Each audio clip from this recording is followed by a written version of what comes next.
DB কার্যালয়ে যাব। আমরা সেটা রোহিত করছি। এখন আমরা ডিবি কর্তৃপক্ষকে 24 ঘন্টার সময় দিচ্ছি।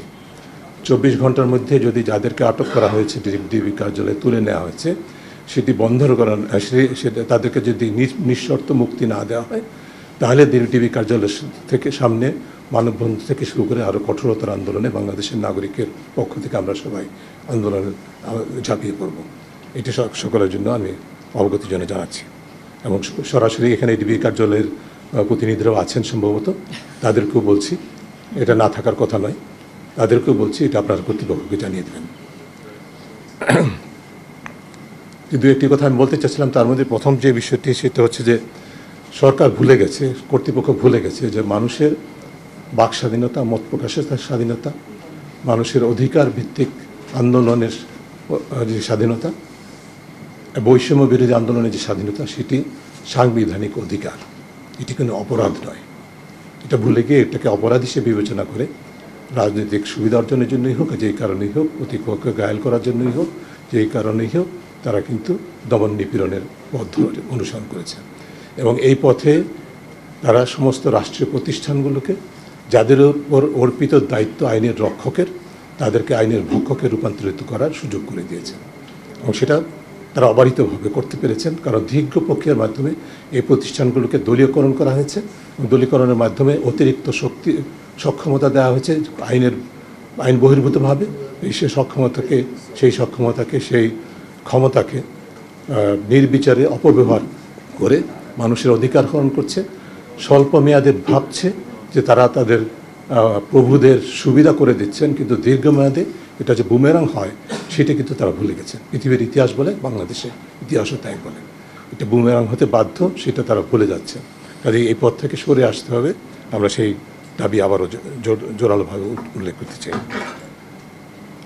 দ্বিতীয় যে বিষয়টি বলতে চাই, সরকারকে মনে রাখতে হবে যে ক্ষমতার ভিত্তি যখন জনবিচ্ছিন্ন একটা অবস্থানে চলে যায়, যেই অবস্থা তারা তৈরি করেছেন এখন এই দেশের, আমরা সবাই বলেছি ইতিমধ্যে, প্রতিটি মানুষ বিক্ষুব্ধ, প্রতিটি মানুষ শঙ্কিত, প্রতিটি মানুষ নিরাপত্তাহীনতায় ভুগছে।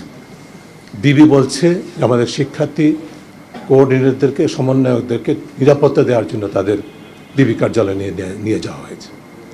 এটা কত অবৈধ, অসাংবিধানিক সেটি ইতিমধ্যে বলা হয়েছে। এটা আদালতে আজকে গতকাল বক্তব্য এসেছে, আদালতে আজকে হয়তো আমরা একটা রায় পাবো। সেদিকে আমি যাচ্ছি না। আমি যদি ডিবি কার্যালয়, ডিবি কর্তৃপক্ষের কথাই ধরে নেই, এদেশের এখন প্রতিটি নাগরিক নিরাপত্তাহীনতায় ভুগছে। তাহলে আপনি কি সারা দেশটাকে ডিবি কার্যালয়ে রূপান্তর করবেন? করেন। রাষ্ট্রকে একটা নজরদারি ভিত্তিক রাষ্ট্রে রূপান্তর করে ফেলেছেন, যেটি হওয়ার কথা ছিল না। স্বাধীনতার চেতনার মধ্যে কিন্তু ছিল না। সেই অবস্থা সৃষ্টির জন্য যারা দায়ী তাদেরকে অবশ্যই জবাবদিহিতে আনতে হবে।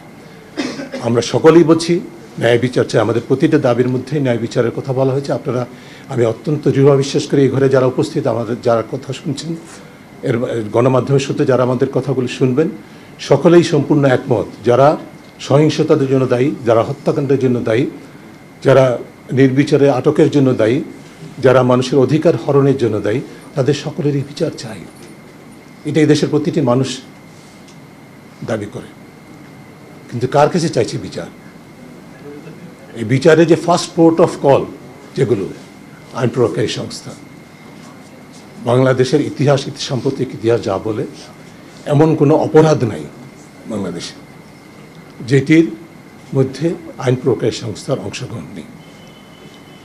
রাস্তাঘাটে, পথে ঘাটে, কার্যালয়ে, প্রতিষ্ঠানের ভিতরে ঘুষ লেনদেনের থেকে শুরু করে, ঘুষ আদায়ের থেকে শুরু করে, পুকুরচুরের থেকে শুরু করে, দুর্নীতি, অনিয়ম, ক্ষমতার ব্যবহার থেকে শুরু করে, মানুষের অধিকার হরণ, অপরাধীর পাশে দাঁড়ানো, অপরাধের শিকার যারা তাদেরকে অতিরিক্ত নিরাপত্তাহীনতার মধ্যে ঠেলে দেওয়া থেকে শুরু করে সরাসরি প্রত্যক্ষভাবে খুনের সাথে জড়িত আইন প্রয়োগকারী সংস্থা বাংলাদেশের। এভিডেন্সেস আর অ্যাবসলিউটলি ক্লিয়ার। কাজে তাদের কাছেই তো আমাদেরকে বিচার চাইতে হচ্ছে। বিচার হবে। বিচার কি হবে জানেন? বিচার হবে, কদিন পরে শুনবো যে একটা তালিকা বের হবে, প্রকাশিত হবে, অমুক অমুক কর্মকর্তাকে পুরস্কৃত করা হয়েছে, এবং ব্রেকেট হবে শিক্ষার্থী আন্দোলন দমনের, সাফল্যের সাথে দমনের কারণে। শুদ্ধাচার পুরস্কার দেওয়া হবে, যেরকম প্রাক্তন র্যাব প্রধান, পুলিশ প্রধানকে দেওয়া হয়েছিল, যিনি এখন পালিয়ে গেছেন, অপরাধ স্বীকার করে পালিয়ে গেছেন। এভাবে অপরাধ স্বীকার করে পালিয়ে যাওয়ার জন্য আপনাদের সকলকে প্রস্তুত হতে হবে, নাকি আপনারা নিজেরাই দায়টা নেবেন, সেই প্রশ্ন আপনাদের কাছে। দীর্ঘায়িত না করে আপনাদের সবাইকে ধন্যবাদ জানিয়ে আমার বক্তব্য এখানে শেষ করব। শুধু আরেকটা কথা শুধু বলবো, সেটা হচ্ছে যে মনে রাখতে হবে যে ক্ষমতার ভিত্তি জনগণ হওয়ার কথা, সেটি এই প্রেক্ষিতে নাই। দীর্ঘ প্রক্রিয়ার মাধ্যমে বাংলাদেশে সেটি আছে, সেটা বলার মতো কোনো সুযোগ নেই। এই প্রেক্ষিতে আরও বেশি সেটি নেই বলার ছাড়া কোনো উপায় নেই।